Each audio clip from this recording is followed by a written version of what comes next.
group of people, like they keep pointing and laughing at me, and they also saying things like, why you are so small, you shouldn't be here, you should go back to your country. Trung Nguyễn, a Vietnamese international student at Australian Catholic University, suffered from Asian racism after 6 months of living in Australia. The dream country seemed to fall apart when she went to anti-Asians. I was very scared and I was very anxious about that, but after that I feel very angry. They have no rights to blame me or to racist me based on my identity. Asian racism is not new news in Australia anymore. It has been an unresolved problem not in Australia but across the world for decades. However, during the COVID-19, there was a rise in anti-Asians in Australia because the blame for the virus spread was caused by the Asian community.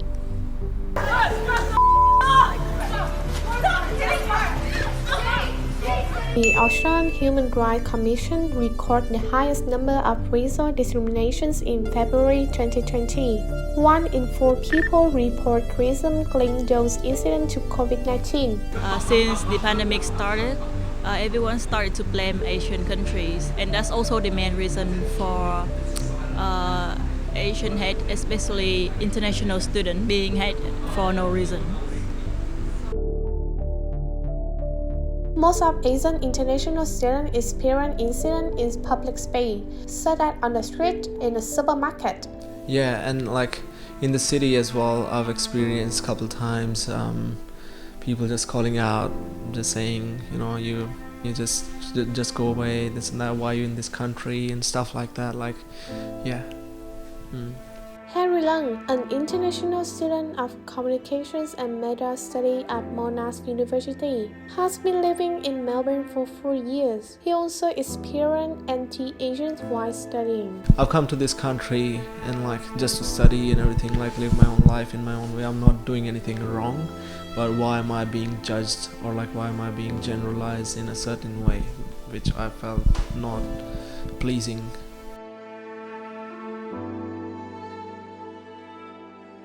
Aaron Chu, a founder of the Asian-Australian, emphasized that Asian racism had appeared for a long time now since COVID-19 began. So one thing we have to recognize is that the racism against Asians in Australia, but also the racism against Asians all over the world, did not just happen when the pandemic hit.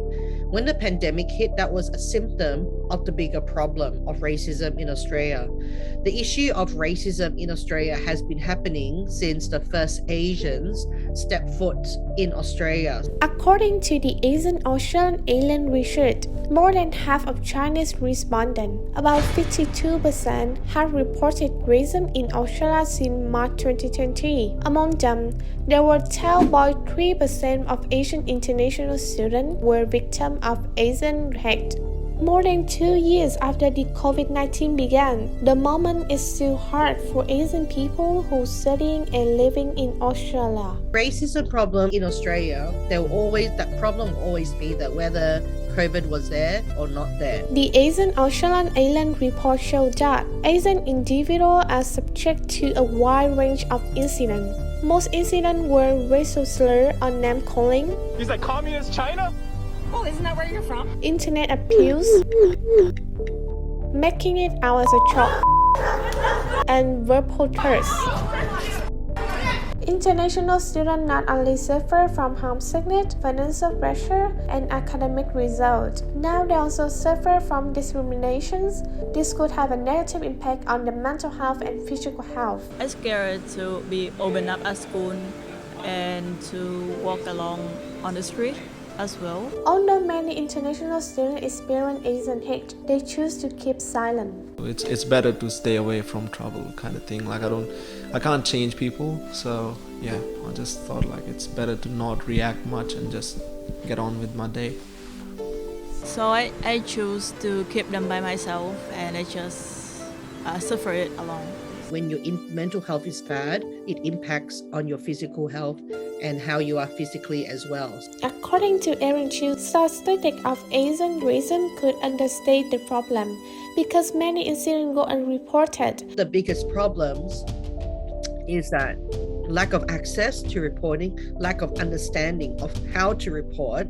The survey of Asian Australian aliens found that the vast majority of respondents, 84.8%, did not report the COVID-19 related racist incident to the police. One of the reasons why people do keep silent is because they don't want to place another target, but also language barriers and cultural barriers also hold the community back. International students should reach out to ask for help to get over the mental health and physical health problem due to the anti-Asian in Australia. When you do report, things can change, even though they may not feel that it is being investigated, but it contributes to the numbers and to the greater good of talking about that issue in Australia and to have facts to prove beyond anecdotal evidence that racism is a problem.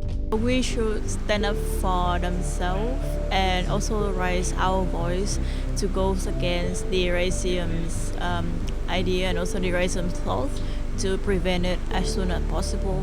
Khanh Tran, this right reporter.